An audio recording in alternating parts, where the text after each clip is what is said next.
And you have been watching ABC News and a special report on the shooting. You're now watching Local 10 News as we continue working this major developing story, a gunman opening fire on a baseball field full of lawmakers in Alexandria, Virginia.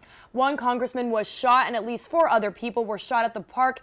And we know a suspect is in custody. Among those victims, Representative Steve Scalise of Louisiana, Scalise and other members of Congress were practicing on the field for a charity baseball game at the time of that shooting. And we're getting reaction today from 2 of our Florida congressmen who were there as well. The White House and other members of Congress also weighing in on what happened. And this just into our newsroom. Police have now identified that shooter. There he is on your screen.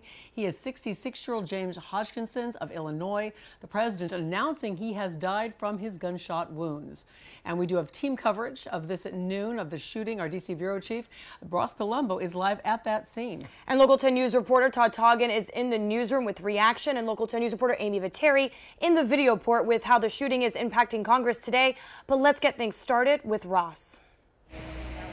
Well, Janice and Christy, first I have an update on those numbers for you. We know now that there are 6 people that were hit by gunfire, the shooter himself who has now died, and 5 people on the field. It all happened on this field back here behind me. And I want to show you something very specific over there.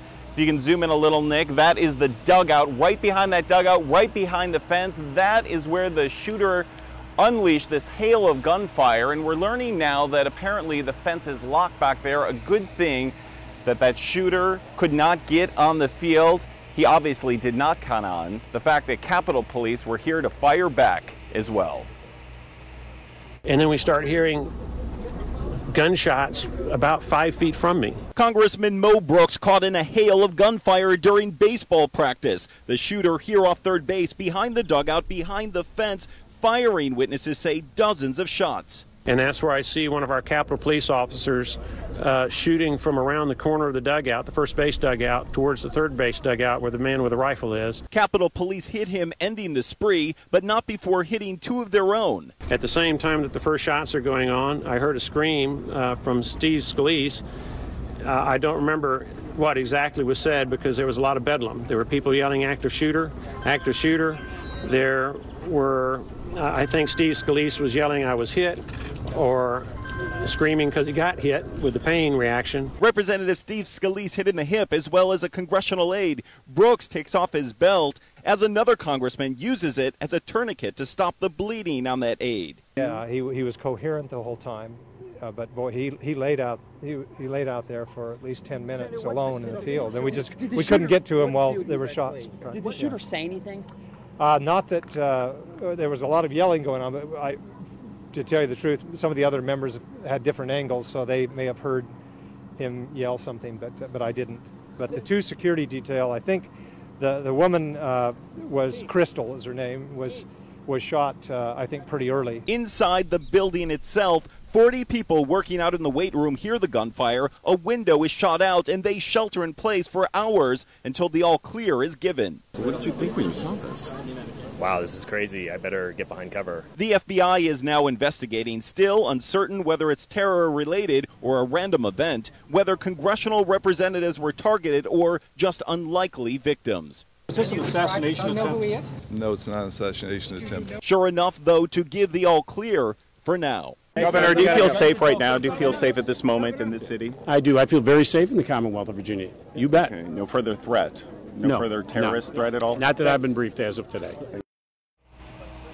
All right, take a look at this. This is video just into our newsroom. Pictures of the man that the FBI has identified as the shooter. His name is James Hodgkinson. He's 60 years old, apparently from Belleville, Illinois. He apparently worked as a home inspector. We also have a shot of his driver's license here. It is expired, so we didn't know his current status. We don't know for sure whether he was still living in Illinois or moved out here shortly before the shooting. Now, all of this coming to the president. He and the vice president were briefed early this morning, shortly after the shooting at about 8 a.m., just a little while ago. He was the one that informed the world that that shooter had in fact died from his wounds, and he gave a statement just a few minutes ago. Let's take a listen. He will recover from this assault. And Steve, I want you to know that you have the prayers not only of the entire city behind you, but of an entire nation and frankly, the entire world. America is praying for you, and America is praying for all of the victims of this terrible shooting. Right now, actually, at this moment, at the House of Representatives, they are praying as well. They're assembling for a moment of silence. Back out here on the scene, this is the field right back here in Alexandria, Virginia, where it happened. They had been out here since 7 o'clock in the morning. They were actually just wrapping up their practice. They were coming in from the field, and over here on the right, it bears showing again, right there, just beyond the third base, just beyond the dugout, that is where the shooter planted himself. We're hearing rumors that he spoke with someone and asked whether this was the Republican team or the Democratic team shortly before the shooting. That report has not been confirmed yet. Minutes later, witnesses say he just opened fire. Obviously, it is a breaking story. Christy and Janice will stay out here to bring you the latest throughout the day on local10.com, on Facebook, on Twitter, and of course right here on the Noon Show. I'll be back in a few moments. For now, though, that's the very latest live from Alexandria. Back to you. And Ross, you were showing us a bit of that scene. Of course, it was early in the morning, but a lot of people, we understand, out walking their dogs, enjoying a beautiful early morning day there. And there is also a YMCA close by, too, which would be busy this time of day.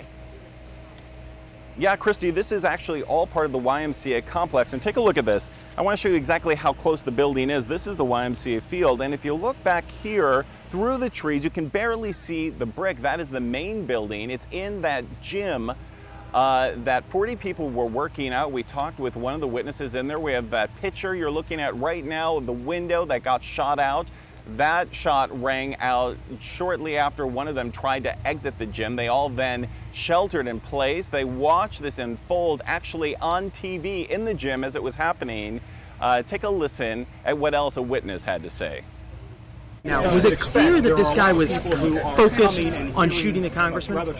Not to me. He looked to me to be exchanging fire with the person who was behind the black SUV. I believe that to be a Capitol Police officer. He was not focused on the people on the field from what I could see. All right, fortunately, all of those people inside that weight room were given the all clear several hours later, and they came out. None of them was taken to the hospital, but we understand 2 Capitol Police officers are still in the hospital. Their conditions apparently are good, according to their police chief. Representative Steve Scalise, we have a picture of him. He was hit in the hip.